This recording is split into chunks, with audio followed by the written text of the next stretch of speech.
buenos días a todas y a todos. Les doy la más cordial de las bienvenidas a este primer congreso sobre derechos de los animales. Y cuando hablamos de animales, evidentemente nos referimos a los animales no humanos. Lo establezco así de inicio para que no tengamos que aportar un matiz cada vez que lo mencionamos. La verdad es que para nosotros en el Centro Carbonell es un tema que nos ha venido generando inquietudes, preocupaciones, pero sobre todo ocupaciones. Pensamos que es un tema en el que vale la pena incidir por un conjunto de razones que ahorita rápidamente resumiré y en el cual hay grandes posibilidades de desarrollo. Tenemos mucho por hacer en el campo de construir una teoría, un discurso sobre los derechos de los animales que haga que nuestra relación con los otros habitantes del planeta sea una relación de respeto, sea una relación guiada por un trato digno en la medida de lo posible. Y esto pasa también por consideraciones de orden moral, de orden ético, pero sobre todo de orden jurídico. Yo creo que el derecho puede aportar mucho en esta construcción discursiva. Las actitudes hacia los animales han ido cambiando de manera acelerada, pero en tiempos muy recientes. Hace 2 o 3 generaciones, probablemente antes de los años 70 del siglo pasado, un encuentro de personas que como nosotros nos ocupamos de temas jurídicos sobre derechos de los animales hubiera sido impensable. Y hoy, sin embargo, vean, con todo y que está casi cerrado Paseo de la Reforma, con todo y que estamos dejando atrás una pandemia, con todo y que pues algunos de ustedes vienen de muy lejos, ¿no? Por ahí me saludaron ahorita algunas compañeras que vienen de Ciudad Juárez, Chihuahua, otros que vienen de acá están, ¿verdad? Bueno, aquí estamos. Aquí estamos porque nos preocupamos y porque nos ocupamos de este tema. Varias encuestas practicadas, ya saben que en Estados Unidos siempre hay encuestas para todo. Varias encuestas en Estados Unidos demuestran que aproximadamente un 30% de las personas señalan que los animales deben de tener un reconocimiento de derechos muy parecido al que tenemos los seres humanos. Y dirán ustedes, oye, pues está fregadísimo, ¿no? Un 30%, vean nada más, ni siquiera podemos llegar a la mitad. Pero yo creo que es importante este subsuelo de opinión pública. Yo creo que ya demuestra un avance incluso histórico. Un 60% adicional refiere en estas mediciones de clima de opinión llevados a cabo en Estados Unidos, un 60% adicional dice que los animales merecen algún tipo de protección. O sea, que tienen que estar protegidos frente a actos de crueldad, frente a actos de maltrato, frente a actos de tortura y de abuso. Y solamente un 3% de los encuestados en Estados Unidos señalan que los animales no merecen ningún tipo de protección. Entonces yo creo que esto es un signo alentador que también nos convoca a seguir trabajando y a seguir ganando batallas en la opinión pública y a seguir explicando por qué es necesario el reconocimiento y la tutela jurídica de los derechos de los animales y pues ir aumentando estos datos. También es importante, por ejemplo, refiero que algunas encuestas que se han hecho en países europeos ponen a los movimientos en defensa de los derechos de los animales muy arriba en la opinión pública. El trabajo que muchos de ustedes hacen, porque sé que aquí hay activistas, hay gente muy comprometida con esas causas, es profundamente valorado. Y hay que decirlo, en algunos países europeos las ONGs de defensa de derechos animales salen poquito abajo de las ONGs defensoras de derechos humanos. Pero bastante arriba, en estas escalas de medición, por ejemplo, de las ONGs ambientalistas. Salen arriba las que defienden los derechos de los animales y esto también es importante. Por tanto, generan desde luego simpatía por parte de la gente.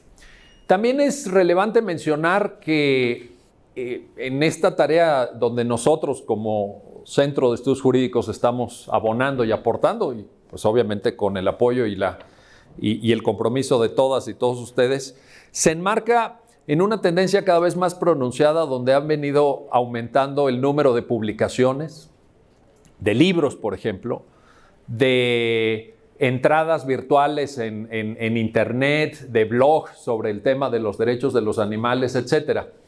Veníamos de una situación pues no muy encomiable, porque teníamos Liberación Animal de Peter Singer allá en los años 70, las obras seminales, pero ya muchos años después, de Gary Francione, tanto algún libro como artículos. Teníamos pues ese famoso libro en defensa de los derechos de los animales de Tom Regan, que luego tradujo y publicó el Fondo de Cultura Económica en México.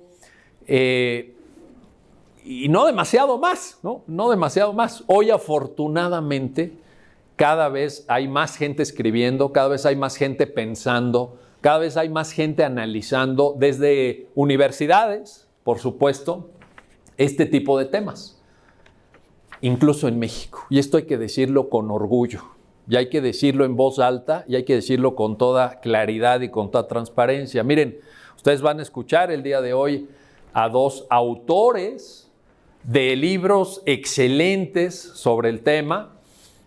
Van a escuchar a Rosa María de la Torre, que nos acompaña desde la Universidad Michoacana de San Nicolás de Hidalgo, desde Morelia. Rosy, a quien conozco hace muchos años, aunque ella es muy joven, la conocí siendo una niña casi, ¿no? Pero yo ya estaba dándole la vuelta a la mitad de mi vida, pues Rosy todavía estaba muy joven, como sigue estando muy joven, y entonces Rosy escribió un libro que publicó la editorial Tirant sobre los fundamentos de los derechos de los animales, en donde ella reflexiona sobre pues todo el discurso de la filosofía, del mundo del pensamiento, y de cómo a lo largo de la historia filósofos que en otros temas han sido muy preclaros y que han hecho grandes aportaciones y que tienen un peso específico en la configuración del pensamiento jurídico occidental, se han equivocado palmariamente en el tema de los derechos de los animales. Y también vamos a escuchar a Gustavo Larios. Gustavo pues, ha sido un activista y nos ha apoyado mucho con estos, igual que Rosy, obviamente, y nos hizo favor, Gustavo, de publicar con nosotros en el Centro de Estudios Jurídicos Carbonell un libro sobre derechos de los animales, precisamente. Y ahí hay una radiografía increíble. Gustavo lo que hace en ese libro es situarnos en la discusión actual. ¿Dónde estamos ahorita parados? ¿Qué nos falta? ¿Para dónde tenemos que caminar? Y vi que varios de ustedes traían por ahí, los vi que estaban cargando ahorita, ¿verdad? Los libros de Rosy y de Gustavo. Pues, llévense su autógrafo también. Ahorita se los pescan en el receso y fírmale. Se toman fotos con ellos, etcétera, etcétera. ¿Cuál es la clave, creo yo, para pensar en el tema de los derechos de los animales? La capacidad que tienen para sentir dolor. Luigi Ferrajoli, un autor que nos ha formado a varios de nosotros, escribió hace años un magnífico ensayo que se llamaba Derecho y Dolor. Y la tesis de fondo de ese ensayo es que el derecho se justifica en la medida en que pueda, ojo con este concepto, evitar el dolor evitable. ¿Y por qué digo, o por qué dice Ferrajoli, mejor dicho, evitar el dolor evitable? Porque hay dolores que no se pueden evitar en la vida. Hay cosas que ni siquiera con la mejor de las voluntades, con el mejor de los empeños, se pueden evitar. Pero dice Ferrajoli en ese texto, pero hay cosas que sí podemos hacer. Y ahí es donde me hace sentido, para el tema que hoy nos ocupa, referir el pensamiento de Ferrajoli, pero empatándolo, eso está, por ejemplo, en el libro de Rosy, también en el de Gustavo, con una de las grandes corrientes filosóficas contemporáneas que nos ayudan mucho a entender el tema que hoy nos convoca, que es el utilitarismo. Jeremy Bentham, su gran discípulo, John Stuart Mill. ¿Y cuál es la tesis de fondo del utilitarismo? Es la tesis de que nosotros, si queremos construir, retomando un concepto de John Rawls en Teoría de la Justicia, sociedades más justas, tenemos que aumentar el placer y disminuir el dolor.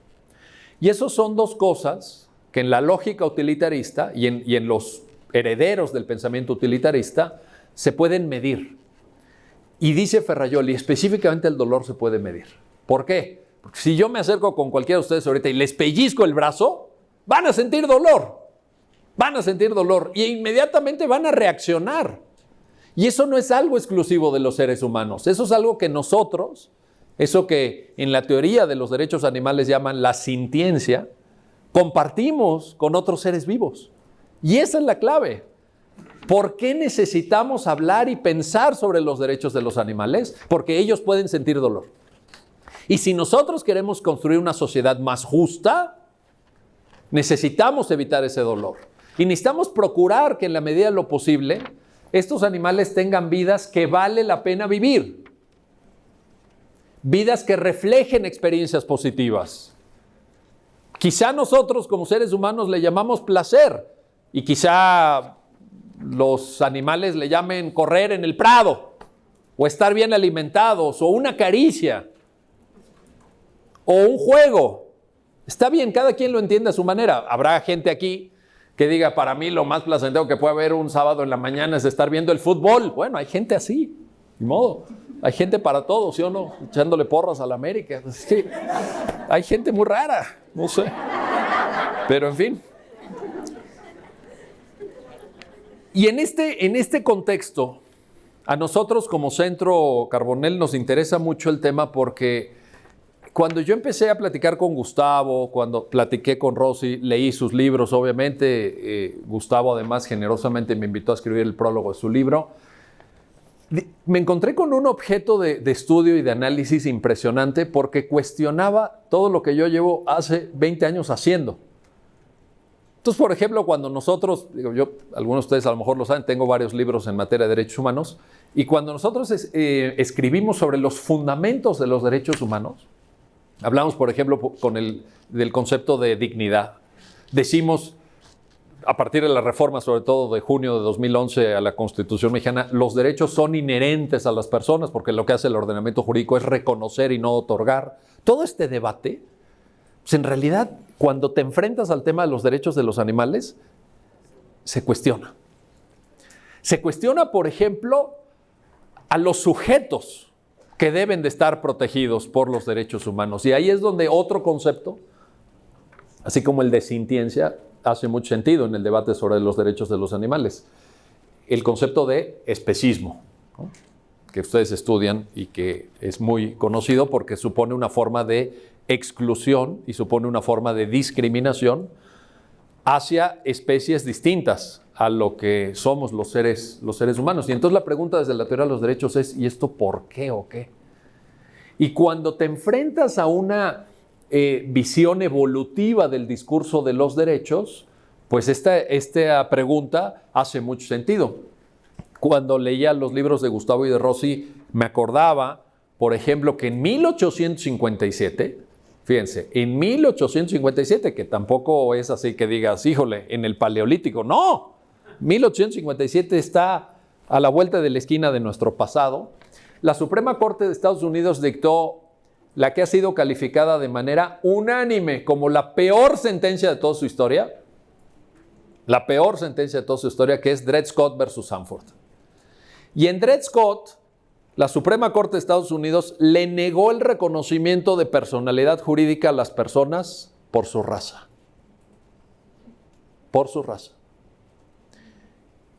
El presidente en ese entonces de la Suprema Corte de Estados Unidos, que fue el redactor de la sentencia, dijo, cuando la Constitución de Estados Unidos en el preámbulo, como ustedes seguramente lo saben, que empieza "We, the people of the United States, under God", bajo la mirada de Dios, etcétera, etcétera. Entonces dice en la sentencia, "We, the people", nosotros, el pueblo de Estados Unidos, somos los blancos. Sí, no son los descendientes de africanos. Aunque hayan nacido en Estados Unidos, pero de todas formas de manera remota venían de África. Entonces ellos no quedan incluidos en "We the people". Consecuentemente, fíjense qué consecuencias tan graves. Uno, no son titulares de derechos. No son sujetos del derecho, son objetos. Y como objetos se pueden comprar y se pueden vender. O sea, son objetos que están en el comercio. Por eso la esclavitud, al final del día, ¿qué es la esclavitud? Que tú puedas comprar un ser humano y que puedas vender ese ser humano. Y la otra, conclusión, como no están incluidos en We, the people of the United States, nosotros, el pueblo de Estados Unidos, tampoco tienen derecho a venir ante un tribunal para reclamar nada. Entonces, para empezar, ¿usted qué está haciendo aquí? Le decían a Dred Scott, ¿verdad? ¿Usted qué está haciendo aquí? ¿Usted quién es para venir aquí? ¿No les parece, pregunto, no les recuerda esto el debate sobre los derechos de los animales?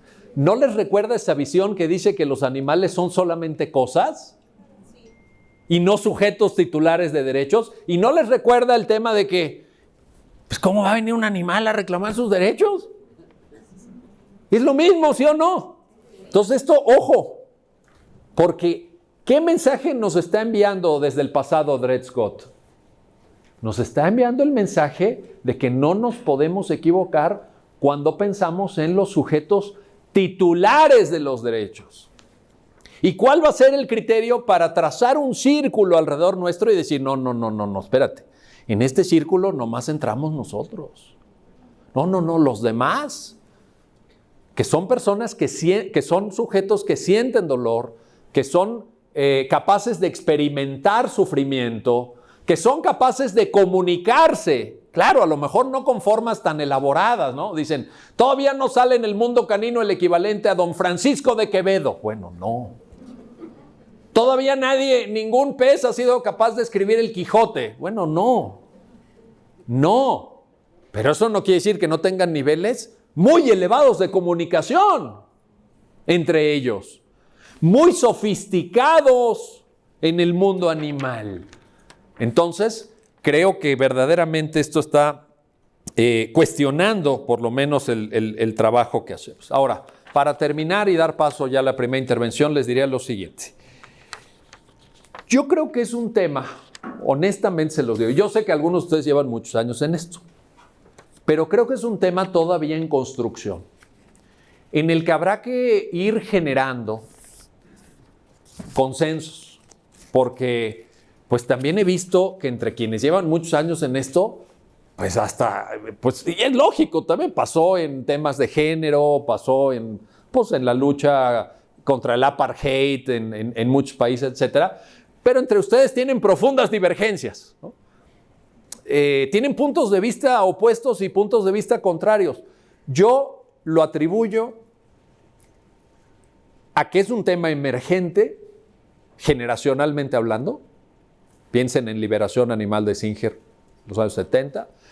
Faltan todavía consensos y falta afinar el discurso. Pero sí quiero convocarlos a esto. Y lo digo con toda responsabilidad y con toda transparencia. Que no se nos olvide el objetivo final. Puede alguien llegar por acá, puede alguien llegar por aquí, puede alguien hacer el matiz, puede alguien decir, ¡ay, hombre! Y en el libro de Gustavo se le olvidó poner esto y lo otro. Sí. Claro, es un libro que si Gustavo pusiera ahí todo lo que sabe, pues no tendría las 100 y tantas páginas que tiene, tendría 2,500 páginas, o 5,000 o 10,000. Sí, pero todos estamos aquí por una causa. Y eso es lo que no se nos puede olvidar.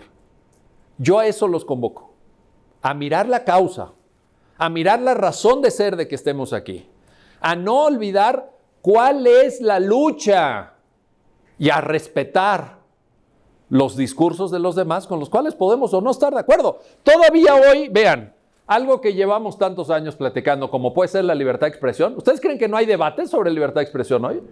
¿Ustedes creen que no hay debates sobre igualdad y no discriminación? ¿Hace cuánto resolvió la Suprema Corte de Estados Unidos matrimonio igualitario, por ejemplo? Pues imagínense en este tema, claro que va a haber debates. Y una cosa sí les digo, y lo voy a probablemente repetir en un ratito porque todavía no llega la protagonista y creo yo principal interesada. No creo que discutir, platicar, analizar y hacer avanzar los derechos de los animales suponga un desdoro o una falta de atención hacia otros sectores del discurso de los derechos.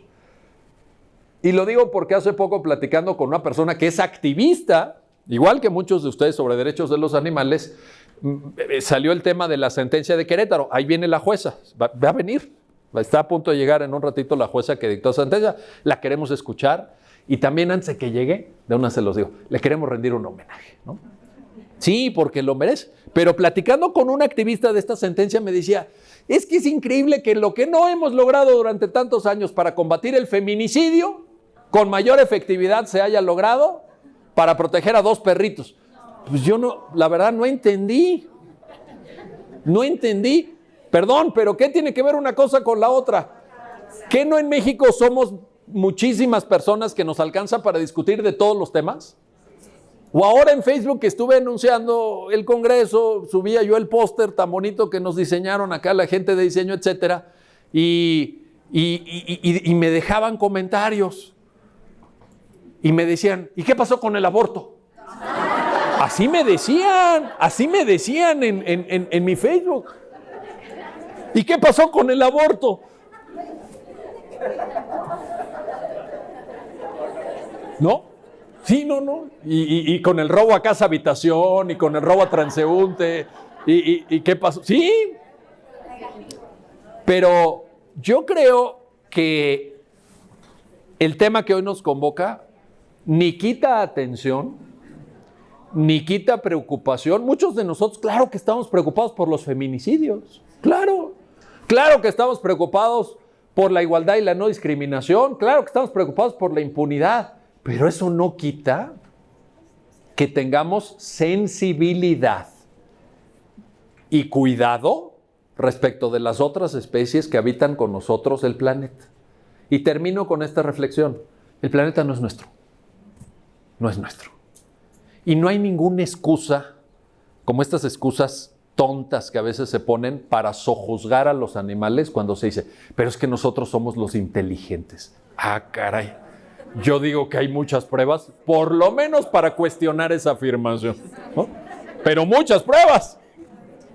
Entonces, ya basta de esa superioridad o pretendida superioridad moral que nos da la coartada para seguir torturando, para seguir ejerciendo actos de crueldad hacia los animales. No es cierto que ellos no sienten, está científicamente comprobado, ya está la Declaración de Cambridge de hace unos años. Claro que sienten, claro que se comunican, claro que tienen formas de inteligencia, desde luego distintas a la nuestra, pero tampoco es que la nuestra sea así para echar cohetes, ¿no? Hay gente que sí la usa bien, pero vean, si escribiéramos la historia de la maldad en el mundo, ¿qué especie la encabezaría? ¿Sí estamos? Entonces esa idea de que no, pero nosotros somos los inteligentes, dice uno, ¿cómo estarán los demás? De verdad, pensemos en eso. Y entonces yo creo que esto nos debe de llevar a una postura, se los dije, de sensibilidad, de respeto y sobre todo, me atrevo incluso a decir esto, de duda. De duda. ¿Se acuerdan del principio pro persona? Del principio indubio pro reo, indubio pro operario, indubio pro libertate. Pues yo creo que indubio pro animal también. Indubio pro animal. Probablemente nos hayamos equivocado a lo largo de la historia. Es momento de empezar a enmendarlo. Bienvenidas, bienvenidos.